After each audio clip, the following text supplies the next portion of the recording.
Shukran Felix. Tukiendelea msikilizaji, ni kwa machifu 5 waliotekwa nyara katika kaunti ya Mandera nchini Kenya na Al-Shabaab waliojihami wakiwa safarini kutoka Wargadud kuelekea mjini Elwak wameachiliwa huru. Ahmed Bahaj na maelezo zaidi. Waliachiliwa huru kutoka kizuizini eneo la Jilb, Somalia siku ya Jumapili mwezi Aprili tarehe 6 kwa mujibu wa maafisa.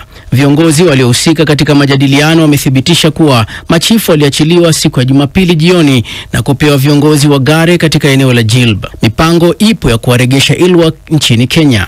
Machifu hao waliotekwa nyara Mohamed Adawa, Mohamed Hassan, Mohamed Nur, naibu wa chifu Ibrahim Gabo na chifu mkuu Abdi Suro walitekwa nyara tarehe 3 mwezi Februari eneo la Elwak, siku moja kabla Rais Ruto kuanza ziara yake katika kaunti za kaskazini mashariki. Walikuwa wanatarajiwa kuarifiwa na kisha kujiunga na familia zao kufuatia kuachiliwa huru kwao, kwa mujibu wa maafisa. Akizungumza mjini Mandera siku iliyofuata, Ruto alihakikishia taifa kuwa machifu hao waliotekwa nyara katika kaunti ya Mandera watarejeshwa nyumbani wakiwa salama. Rais Ruto ameshtumu utekaji nyara kama jaribio baya la kuzua hofu na kuwathibitishia kuwa serikali haitaruhusu wahalifu kuvuruga eneo hilo. Alisisitiza umuhimu wa kuhakikisha amani katika kila eneo la Kenya na kuwapa vikosi vya usalama vitafuatilia na kumaliza wahalifu. Alimwamuru pia naibu inspekta jenerali wa polisi Gilbert Masengeli kuongoza operesheni katika eneo hilo pamoja na juhudi za kuokoa machifu hao waliotekwa nyara. Mwezi mmoja baadaye, katibu mkuu wa Wizara ya Usalama wa Ndani Raymond Omolo alisisitiza kauli ya rais akisema kuwa kuna juhudi zinazoendelea. Ripoti zinasema malipo ya kukomboa mateka yaliitishwa, ila bado sio wazi ni pesa ngapi zililipwa. Serikali iliwategemea viongozi wa eneo hilo kwa majadiliano. Mashahidi na polisi walisema machifu hao walikuwa wamefunikwa macho na wanamgambo waliendesha magari yao wakielekea Lafey. Tukio hili lilifanyika kilomita 25 kutoka kwa mpaka wa Kenya na Somalia, ikiashiria kuwa washambuliaji walikuwa na maelezo ya eneo hilo awali na ratiba ya machifu hao. Misheni ya vikosi maalum vya uokoaji ilivunjiliwa mbali na vilipuzi vilivyoegeshwa katika njia hiyo. Mateka pamoja na mwanamke anayeaminika kuwa mwanawe mmojawapo ya machifu walipelekwa Somalia. Utekaji huu ni wa hivi karibuni katika msururu wa changamoto za kiusalama katika eneo hilo linalopakana na Somalia na mara kwa mara linashuhudia mashambulizi ya mpakani kutoka kwa Al-Shabaab. Mwezi Disemba mwaka jana, dereva wa mkurugenzi wa makosa ya jinai alipigwa risasi hadi kufariki dunia na wanamgambo wanaodaiwa kuwa Al-Shabaab katika eneo la Lafey na gari lake kuibiwa.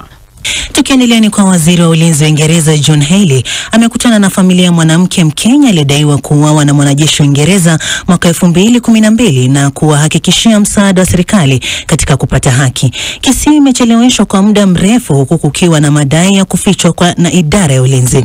Familia imekubali hatua hiyo na kusema inaashiria mwamko mpya katika harakati yao ya kutafuta haki na kumalizika kwa kesi hiyo. Familia Agnes ilizungumza na Ansoi kutoka BBC baada ya kukutana na waziri wa ulinzi wa Uingereza.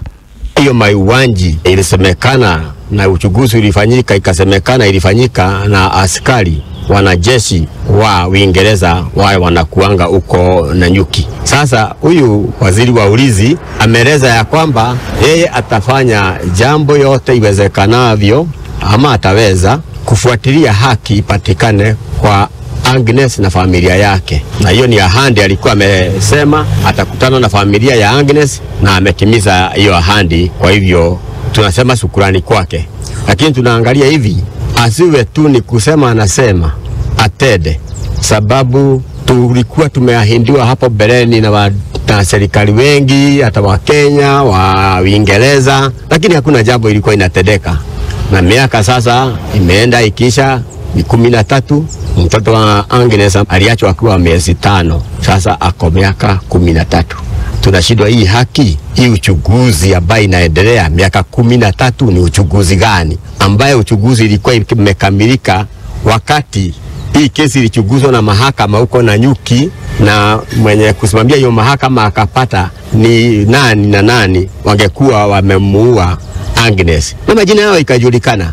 Lakini hata ikijulikana na wakati huo uchunguzi ulikuwa umeisha, tunashindwa. Hii uchunguzi serikali inasema inachunguza hapa Kenya, ingine inachunguza huko Uingereza. Tunashindwa sisi kama wakili, ni uchunguzi gani? Kwani itaendelea mpaka lini? Lakini wakili wa familia Kamau Mbiu amesema kuwa ni matarajio yao baada ya mkutano wa leo wataharakisha mchakato wa kesi hiyo ili familia ipate haki. Hiyo mauaji ilisemekana na uchunguzi ulifanyika, ikasemekana ilifanyika na askari wanajeshi wa Uingereza wale wanakuanga uko Nanyuki. Sasa huyu waziri wa ulinzi ameeleza ya kwamba yeye atafanya jambo yote iwezekanavyo ama ataweza kufuatilia haki ipatikane kwa Agnes na familia yake, na hiyo ni ahadi alikuwa amesema atakutana na familia ya Agnes na ametimiza hiyo ahadi. Kwa hivyo tunasema shukrani kwake, lakini tunaangalia hivi asiwe tu ni kusema anasema atende, sababu tulikuwa tumeahindiwa hapo beleni na serikali wengi hata wa Kenya wa Uingereza, lakini hakuna jambo ilikuwa inatendeka, na miaka sasa imeenda ikisha ni 13. Mtoto wa Agnes aliachwa akiwa miezi 5, sasa ako miaka 13. Tunashindwa hii haki, hii uchunguzi ambaye inaendelea miaka 13 ni uchunguzi gani? Ambaye uchunguzi ilikuwa imekamilika wakati hii kesi ilichunguzwa na mahakama huko Nanyuki, na mwenye kusimamia hiyo mahakama akapata ni nani na nani wangekuwa wamemuua Agnes, na majina yao ikajulikana. Lakini hata ikijulikana na wakati huo uchunguzi ulikuwa umeisha, tunashindwa. Hii uchunguzi serikali inasema inachunguza hapa Kenya, ingine inachunguza huko Uingereza. Tunashindwa sisi kama wakili, ni uchunguzi gani? Kwani itaendelea mpaka lini? Na tukizidi kusonga mbele ni kwamba Jamhuri ya Dominica imetangaza mipango ya kuimarisha usalama katika mpaka na nchi jirani ya Haiti ili kuzuia uhamiaji haramu. Miongoni mwa hatua zitakazochukuliwa ni kujenga ukuta na kutuma wanajeshi zaidi kushika doria mpakani. Zaidi na Beldin Waliaula. Rais wa Jamhuri ya Dominica Luis Abinader ametangaza kuwa ataweka mikakati madhubuti ya kuimarisha usalama katika mipaka ya taifa lake na Haiti. Rais Abinader amesema hatua hiyo mpya ni ikiwemo kujenga ukuta mpakani na kuimarisha usalama kwa kuwatuma zaidi ya maafisa wa polisi 1500 kushika doria mpakani. Tayari polisi 9500 wamekuwa wakishika doria mpakani mwa taifa hilo. Leo tumeitikia wito ambao sio kawaida, changamoto ambayo hatukuichagua ila inafaa tukabiliane nayo. Changamoto hii ni ya wahamiaji haramu ambao ni raia wa Haiti ambao miji yao imesheheni vita na kukata tamaa. Sheria huko imegeuka kuwa vita. Tutaanzisha adhabu kali kwa visa ambavyo haviko ndani ya katiba yetu, kama kuwachukulia hatua wanaomiliki nyumba na kuwakodishia wahamiaji haramu.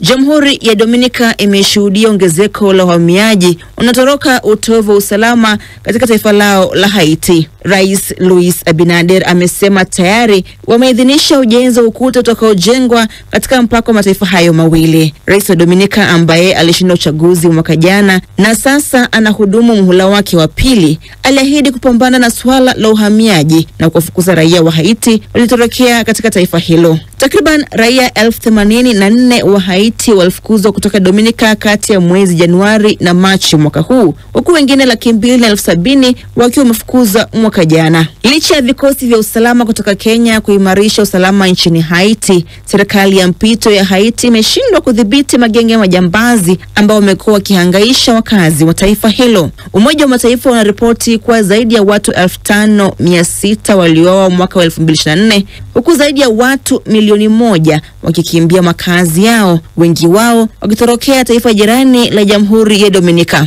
Serikali ya Dominica imetangaza kuwa itakuwa inawarejesha nyumbani raia wa Haiti 10,000 kila wiki.